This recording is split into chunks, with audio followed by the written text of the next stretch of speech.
I'm good. How are you doing? I'm really good. I'm so excited to chat with you. You've Yeah. had like such a big year, I feel with like the morning show, and just like that. Like, geez, you're everywhere right now. I know. And listen, before that, it was Yellowstone. It was Homeland.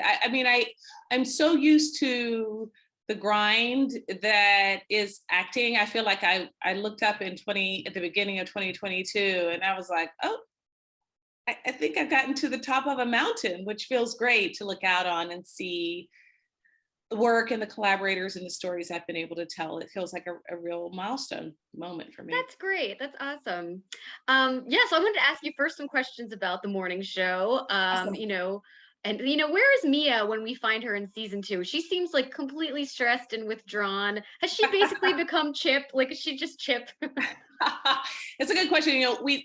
I was very committed to trying to find out how Mia and Chip were different executive producers, but there is a part of the job that just feels like it is supposed to really change you into a, sort of singularly focused kind of a person. But my Mia Jordan executive producer was a green juice drinking, very sort of, nothing was a crisis until it was a crisis. And I think that Mark's Chip was very much like, like,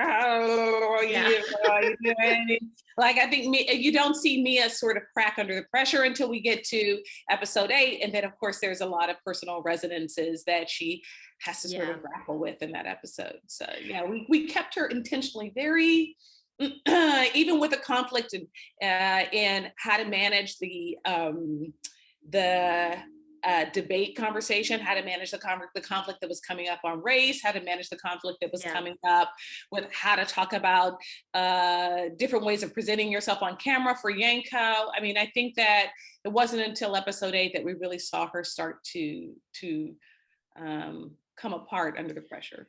Yeah, because it's a different kind of stress. It's not like Chip was always manic, but she's like, I can see on your face that she's stressed, but she's just holding it in, and she's kind of like compartmentalizing it maybe. Yeah, and I think that's the difference between how women look at, like, we really wanted to show the difference between what it looks like for a woman to be at the precipice of real power in a corporate environment and on a television network than it looks for men. And it should have looked very different to our audience. What UBA and the morning show looked like in season 1 with Chip and, Mitch Kessler and the head of UBA, I forget the guy's name, Fred Micklin. Like, it should have looked very different season 2, what the dynamic of power looked like for those human beings. It should have looked very different. And I think it did.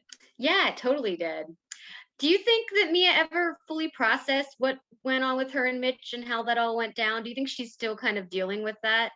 I think, like anybody, if you've been in a really important relationship in your life where, you went further than probably you would have gone in any other situation. I mean, he's a married guy.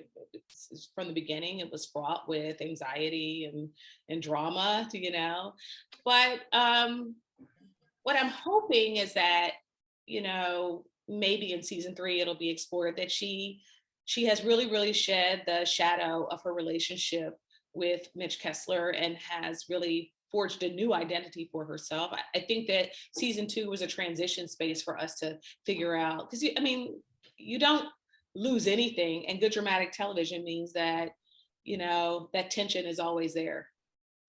Yeah. Daniel knows how poorly people of color are treated on the morning show, which is clear. And yet Mia often dismisses him and contributes to that, despite being a person of color herself. Why do you think that is? I think that one of the things I thought was important to explore, and I think that Carrie Aaron wanted to explore, was how people of color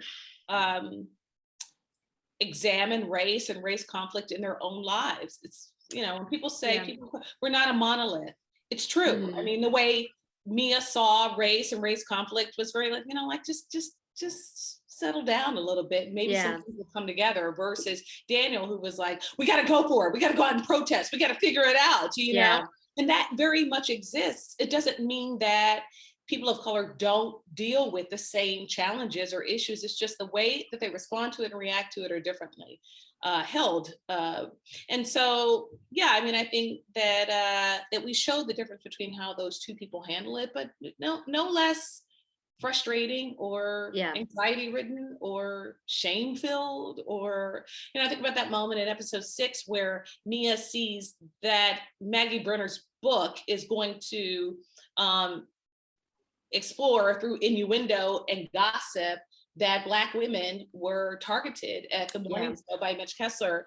And I thought about that moment a lot when we came up on episode 6 for her. It was like weighted with this sense of not only was there some truth, or that perhaps her job was in jeopardy, but that she was going to be exploited in the conversation around this book, which was a long held fear of hers. So Yeah. yeah, the Yeah, story around that's really interesting. politics and gender politics had an interesting intersection there. Yeah, definitely. I always say that the morning show is just the ballsiest show on TV. Like, you guys are just not afraid to do anything, and I love that. um, but for as stressed as Mia is and like kind of dealing with all that, Naya is completely different. Like, she's the complete opposite, which I think is so interesting. That's probably like whiplash for you. But did you find any common ground between these characters? Like, I feel like Mia, Mia's one who has a lot going on internally, but but like, is there any common ground? Yeah, there is. I mean, I think one of the things that I explore as an African American woman who is, called on to very specifically deal with race in the stories that I tell, because I haven't. I mean, up until season 2 of the morning show, on Yellowstone, Willa Hayes, we had never talked about that Willa Hayes was a Black woman coming to, Yellowstone. She was just a woman coming there as a CEO. And suddenly these conversations are relevant and important, and people want to talk about them. The audiences want to hear about them. And so one of the things I wanted to show is my own experience and the experience of women of color who are in,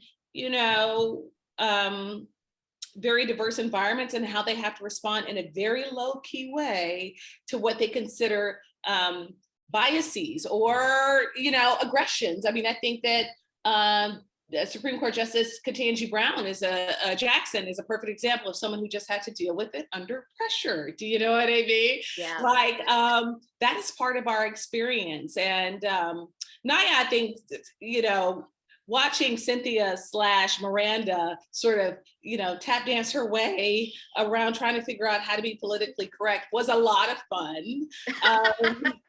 For me, it wasn't so much fun, but I was, pleasantly pleased and surprised at how audiences sort of responded to seeing Miranda grapple with how to be politically correct, and also be herself and be Miranda in her regular bold and aggressive, character. I love that we had that moment with Anaya and Miranda, especially at the start. And I love how they eventually become friends. And what does Naya provide Miranda as a friend that maybe her other friends don't? Well, obviously, I think that, Naya being a professor, and, they have the common ground of practicing law, and where justice and humanitarian effort, come together, and, how all of that stuff is important, but also that story of what's it like to be a woman and you're making it. Like, you're successful and you got it all. And I think that conversation is interesting, especially in the construct of and just like that, so many women of color, and I said this in one of the interviews I had post the morning show, so many women of color who want to climb up the ladder really do need someone to help them up and give them a leg up. And oftentimes that's white women in our world. Like, what did you deal with, and how did you experience it? Because white women have proximity to power that women of color do not. Yeah. And so I thought it was a great conversation to explore on a show like the reboot. And I think, we're still going to keep going at that conversation in society in a lot of different ways, especially now in our environment where we're dealing with all sorts of new conflicts around women's rights. Yeah. Wow. Your character is one of the few characters I think that has sex this season. And I wrote like, congratulations. Was it was it intimidating to be thrown into this? Like, I mean, I know it's a reboot, but like, it's still Sex in the City. But you had a sex scene. I was like, that was one of the few, other than No, I Miranda. know. I actually was in an interview with Michael Ellenberg right at the start of filming, because we were talking, just getting ready for the morning show to come out in season 2, and I was in the elevator talking to him, and I was like, Michael, I think I might have a sex scene, and he was like, well, it is Sex in the City, Karen. It wasn't intimidating. That Yeah, it was directed by Cynthia Nixon, and my it's my great. partner in the scene is Leroy McLean. He was incredible, and I really thought, it's a beautiful moment. It's the first character I've ever had where I thought, well, this makes sense. She wants to have sex. She loves her husband. She wants to have a baby. Yeah, you want to see her in the throes of a passionate moment, exploring what it means to be in love and in a marriage, but also deeply conflicted in the moment, to share Yeah. her most vulnerable feelings about being a mom. It's like my last question for you. Oh, That it's that was such a, quick. yeah, I know this has been so fun. It's been so interesting. Like, it's watching her like struggle with, I mean, it's also heartbreaking because they have such a good marriage, and you kind of wonder like what's truly holding her back. Does she want to become a mother? Does she not want to become a mother? Or is she just kind of struggling with that, like, back and forth? And yeah.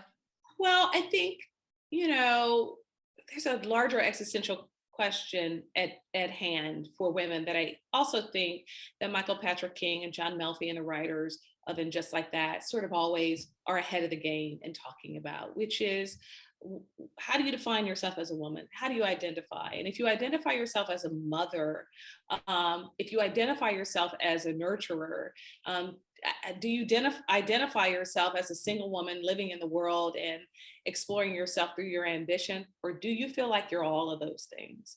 And Yeah. I think that it's an age-old question, but certainly a question for us to look at it in a myriad of ways. I think that Naya will continue to grapple with that question, as we all do, because especially for women of color, if you are in a good marriage with a good Black man, of course you're going to have children. Of course you're going to do that. That's sort of requisite. But what if you're a woman who doesn't want to? Yeah. Or if you want to, it doesn't come easily, and so you're like, actually, I could be okay with never doing it. Right. Yeah. Wow. That's so So interesting. Yeah. yeah, I'm interested in how they tackle it for season Yeah. 2. I'm interested in what the morning show will explore for season 3, and how Mia, if she's in there, what that looks like. And, I'm just excited about all of the opportunities upcoming. I feel very, very fortunate. I've worked with great collaborators on 2 awesome networks. I mean, what can you Yeah. say? Well, I always look forward to seeing you when you pop up in a show. I'm like, oh my gosh. And when I saw that you were in And Just Like That, I was like, yes. Well, Karen Pittman. There's another movie I'm doing on believe it or not, Hallmark Network, which Really? it was so amazing opportunity that came to me with this great story and these great actors and this great director. I was like, Hallmark Network? I've never thought of it, but let's see. It's for their new Mahogany brand. And Oh, I'm cool. so excited about it. We filmed it in Italy. I got back a couple weeks ago. An incredible experience. And I think the story is great and people are gonna love it. They're gonna Is it a love Christmas? it. Is it a Christmas movie? No. No, it's a rom-com. It's my first real Oh my gosh. rom-com. I'm running around Italy falling in love and in a comedic role. And it's again, it's my first lead role. I was excited to do it That's with great. Tony Judson, and Terry Vaughn is directing it. You probably know from her acting work, but she's an incredible director. You're gonna love it. It's gonna be great. Oh, great. That's awesome. I can't wait then. Thanks for that tidbit. Well, it's been Sure. so nice chatting with you. I'm a huge fan, like I said. And yeah, talk soon. Thank you. Bye. Have a good Bye. one. Okay, you too.